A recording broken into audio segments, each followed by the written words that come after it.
আসসালামাইকুম, আমি travel with রবুল আহমেদ পেজ থেকে সবাইকে স্বাগত। তো আজকে ছুটির দিন, আজকে ডিউটি নেই, তো ভাবছি এরিয়াটা একটু ঘুরে দেখবো আর আপনাদেরকেও দেখাবো।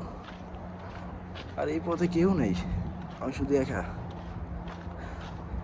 চারিদিক শুধু জঙ্গল, বাড়িঘর আছে আর সামনে ওই পাহাড়।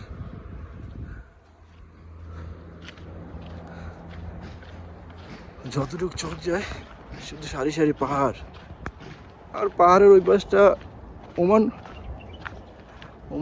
বর্ডার কাছেই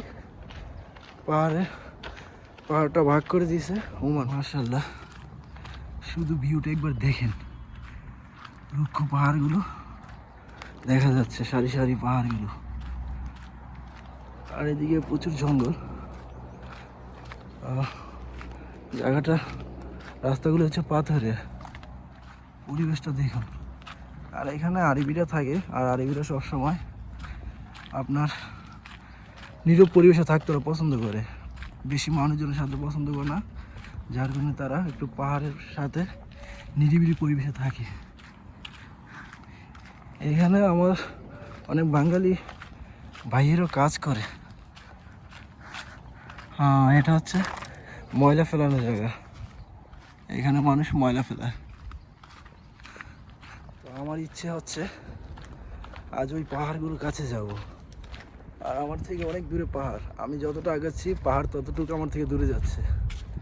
ওই দেখা যাচ্ছে, ভালো করে দেখা যাচ্ছে কিনা বুঝতে পারছি না ভিডিওর মধ্যে, আমার দূরে পাহাড়গুলো। তো আজকে একা বেশি দূর যাওয়া যাবে না, কারণ রাস্তাগুলো একটু ভয়ঙ্কর লাগতেছে, কেউ নেই, আর আমি পথটা চিনিও না, এখানে প্রথম আসছি।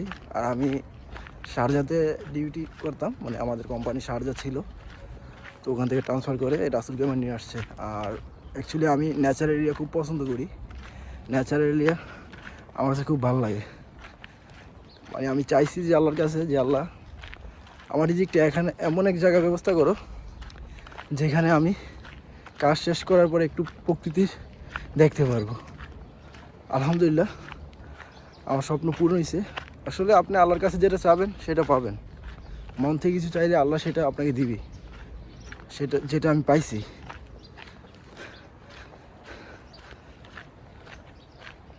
আর এখন শীতকালের মৌসুম, তার জন্য একটু গরমটা কম। আসলে গরমের সিজনে মিডল ইস্টে প্রচুর গরম থাকে। তবে এই রাস্তাতে কেউ নেই, একটা মানুষও নেই, আমি শুধু হাঁটতেছি, কেউ নেই। যত দূর যাচ্ছে শুধু পাহাড়গুলো দেখা যাচ্ছে। আর এই প্রবাসেও এই মরুভূমির মধ্যে অনেক বাঙালি কাজ করে, কত কষ্ট করে জীবনযাপন করছে। তবে দেশের মানুষ ভাবে যে কত আরামে আছে তারা, কিন্তু এই রোদের মধ্যে কাজ করতে হয় মরুভূমিতে। জায়গাটা একবার দেখুন ভাই, মাশাআল্লাহ। আমি কিন্তু একাই, আমার সাথে কেউ নাই, তারপরে শান্তি লাগতেছে। যত দূর যাইতেছি আমার যেতে ইচ্ছে হইতেছে। তবে হয়তো আজকে আমি যাব না পাহাড়গুলোর কাছে, আর পাহাড় আমার থেকে অনেক দূরে, দেখতে কাছে হলে আমার থেকে অনেক দূরে। আমি যতই পাহাড়ের কাছে যাচ্ছি পাহাড়গুলো ততই আমার থেকে দূরে যাচ্ছে।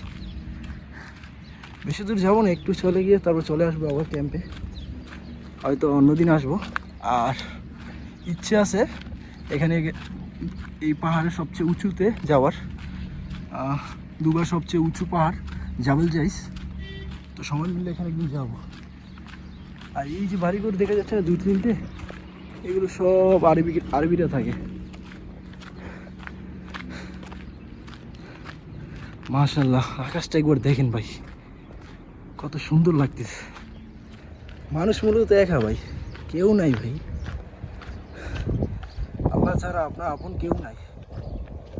প্রবাসে আসেন, এবং এই যে বন্ধু বান্ধব ভাই, কেউ না, আসলে কেউ আপনার খোঁজ নেবে না আপনি কেমন আছেন। আপনি এক সপ্তাহ অনলাইনে বাইরে চলে যান, কেউ খোঁজ নেবে না। তবে ঠিকই আপনার বাবা মা খোঁজ নেবে ভাই। দুনিয়াতে যদি আপন বলতে কেউ থাকে সেটা হচ্ছে বাবা মা।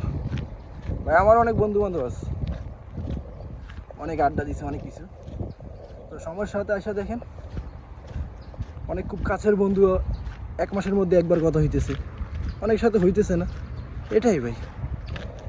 আর প্রবাস জীবনটা আমরা যখন দেশে থাকতাম তখন বুঝতাম যে প্রবাসী শুধু টাকা আর টাকা, মানে জীবনটা অনেক সহজ, গেলেই শুধু টাকা কামাইতে পারো। আসলে বাস্তবতা এসে দেখি এত সহজ না ভাই। 12 থেকে 14 ঘন্টা ডিউটি করতেছি, ডিউটি করার পরে আবার এসে রান্না করতেছি, এই তো জীবন ভাই।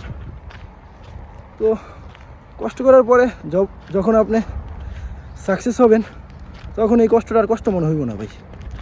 আর জীবনে সাকসেস হইতে হইলে আপনাকে কষ্ট করতেই হবে ভাই। আপনি দেশে বলেন, বিদেশে বলেন, আর ইউরোপে বলেন, কষ্ট করতেই হবে ভাই। আপনি যেখানেই থাকেন, হয়তো আপনি ভাবতেছেন যে মিডল ইস্টে আসলে আপনার কষ্টটা বেশি করতে হইব, কাজ বেশি করতে হইব। তো ভাই ইউরোপে বলেন, আপনার ইউরোপ গেলে কিন্তু কাজ করতে হইব, কষ্ট করতে হবে। দুনিয়ার যেখানেই থাকেন ভাই, কষ্ট করে আপনাকে টাকা উপার্জন করতে হবে।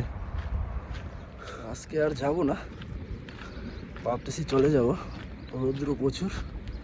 তো অন্য একদিন বন্ধুবান্ধবের সাথে আসলে তখন ওই পাহাড়টা আপনাদেরকে ঘুরিয়ে দেখাবো। এই তো একটু সামনেই আমার ক্যাম্প, সামনে একটা হাইওয়ে রোড আছে, রোড ক্রস করার পরই সামনে আমার ক্যাম্প। অনেকটা পথ হাঁটলাম, আসলে ক্লান্তি চলে আসে নাই, জাস্ট আমি একা, তার কারণে একটু ভয় পাইতেছিলাম। কারণ এই মরুর বুকে পুরো পাথুরের রাস্তা, তারপর গাছপালা জঙ্গলের মতো, একা হাঁটতে ভয় লাগতেছে। দ্যাটস ভাই আবার চলে যেতেছি ক্যাম্পে। এই তো আর বেশি না, 5 মিনিট হাঁটলে হয়তো আমার ক্যাম্পে চলে যাব। দেখা হবে আবার নতুন কোনো ভিডিওতে। সবাই ভালো থাকবেন, সুস্থ থাকবেন, আল্লাহ হাফেজ।